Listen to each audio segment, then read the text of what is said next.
In the previous episode, we established the concept of C, a complex of behaviours and attitudes that are associated with chronic hunger. It causes animals to delay breeding, establish a territory, and spend more time searching for food. In humans, this system creates a temperament conducive to hard, repetitive work, the cornerstone of any advanced civilization.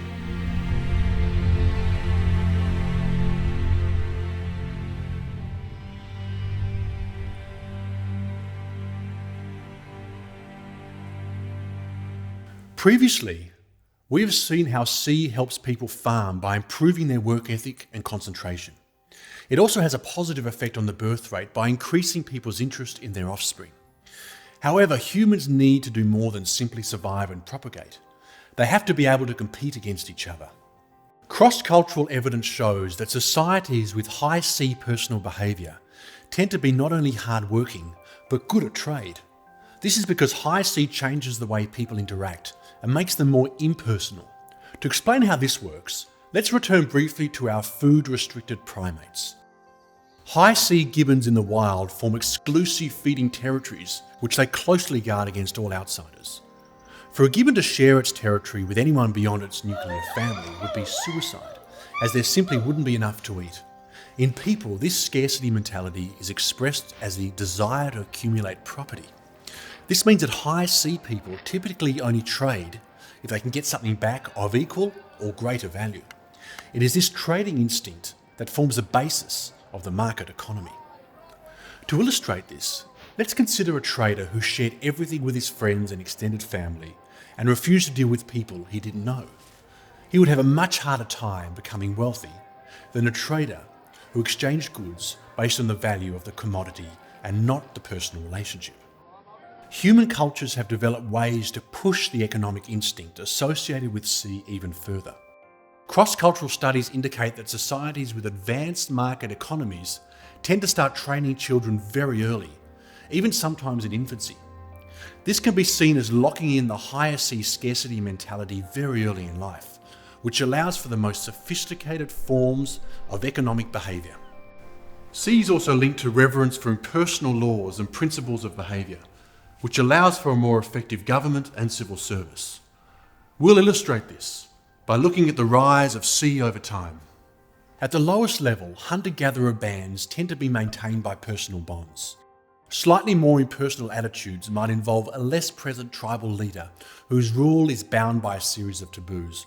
More impersonal still might be a king backed by strong laws. Then finally, a system of government based not on a single person, but a constitution. Once again, the highest C and greatest impersonality seems to be associated with control of very young children, especially infants. Ethnographic and historical evidence also shows us that early control cultures tend to be less corrupt and more democratic.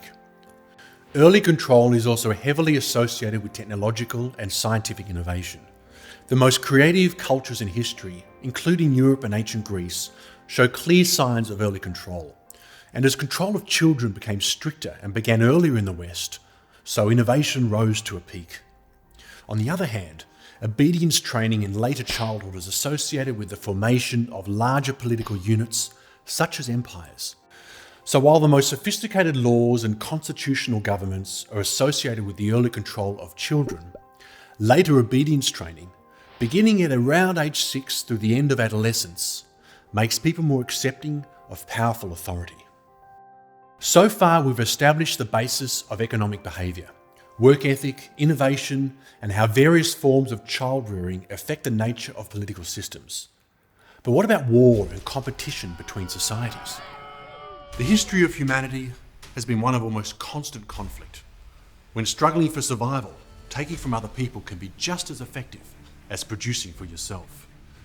In a world where might makes right, the advantage goes to those who have the most aggressive warriors and a birth rate high enough to replace them. In the previous episode, we discussed the behaviour of baboons as a response to harsh environments rife with predation and unstable food supplies. Baboons in this environment form steep dominance hierarchies, are ferociously aggressive and cooperate well in tight-knit groups. They are also extremely patriarchal, breed early and often, and are prone to migrate. These behaviours are all part of a strategy that helps baboons deal with their dangerous and stressful environments. This complex of behavioural characteristics is labelled V for vigor. Just as C is raised through chronic food shortage, V is increased as a response to intermittent but severe stresses such as predator attacks or famine. And like C, humans can raise their levels of V through cultural strategies that mimic these stresses.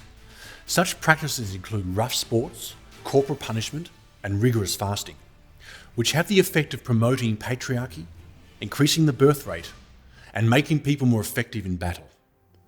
While intermittent stresses throughout life may serve to raise V, such stresses in infancy can lead to severe social dysfunction. V can be raised in infants, but it must be done second-hand, usually through an attentive but anxious mother. War, famine, and especially patriarchy increase anxiety in the mother, which is transferred to the infant, priming it for a life in a dangerous environment. Like C, V is an epigenetic change which affects brain activity and the way people think, feel, and behave. These systems also affect the circulating levels of hormones such as testosterone and leptin, which are involved in male sex drive and attitudes towards violence. Unlike primates whose survival strategies are determined by their environment, human societies can adjust their temperament and thus behaviour through cultural strategies. This in turn influences the nature of the government a society is likely to adopt. In other words, it's the government that reflects the temperament of the people and not the other way around. This explains why it's so difficult for some countries to become democratic. If the temperament of a society is primed to accept harsh authority, then removing one brutal dictatorship will quickly give rise to another. Many of these cultural strategies aren't particularly nice. People in the West don't tend to approve of harsh punishment of children or the subordination of women. But if these behaviours make people more aggressive, fertile, and supportive of a strong government, then this could give them a considerable advantage in the struggle for survival. In the next episode, we're going to show how these physiological systems have interacted with each other over thousands of years. We'll look at the rise and fall of the Roman Empire in terms of C, V, and changing patterns of child rearing. Then, finally, we'll look at our own society in the 21st century and see how biohistory can help explain not only how our civilization came to exist, but also where it's headed.